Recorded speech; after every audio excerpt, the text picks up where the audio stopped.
अस्सलाम वालेकुम। हमारा कराची में आपको खुश आमदीद कहते हैं। इस वक्त हम आपको मनाज़िर दिखा रहे हैं, वो है नॉर्थ कराची सेक्टर 11I के। यहाँ रफाई प्लॉट्स पर कब्जा करके लैंड माफिया ने तामीरात को जारी कर रखा है और ब्लॉक सीढ़ियाँ वगैरह भी मौजूद है, जिससे साफ वाज़े की इमारत अंडर कंस्ट्रक्शन है। और अब सुप्रीम कोर्ट के अहकामात की पासदारी करते हुए KDA के डायरेक्टर जमील साहब और आला हुक्काम इस बारिश के सख्त मौसम में तजावज़ात को मसमार करने में मसरूफ़ है।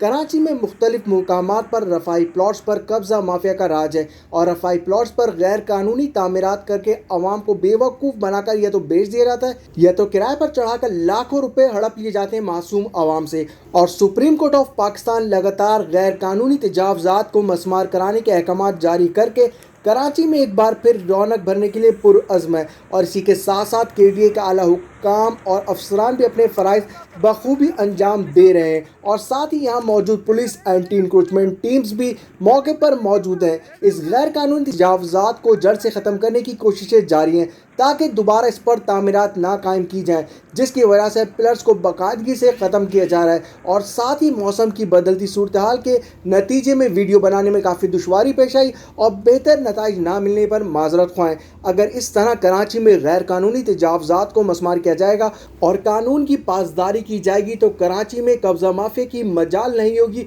और 10 बार सोचा जाएगा कब्ज़ा करते वक्त। इसी के साथ लेंगे इजाज़त। ये थी छोटी सी अपडेट आप सब के लिए। चैनल पर नए हैं तो सब्सक्राइब करना नहीं भूलिएगा और फॉलो करें हमारे फेसबुक पेज हम और हमारा कराची को। और तमाम ही मुसलमानों को हज की मुबारकबाद और ईद उल अज़हा भी मुबारक हो। मिलते हैं अगली वीडियो में। अस्सलाम वालेकुम।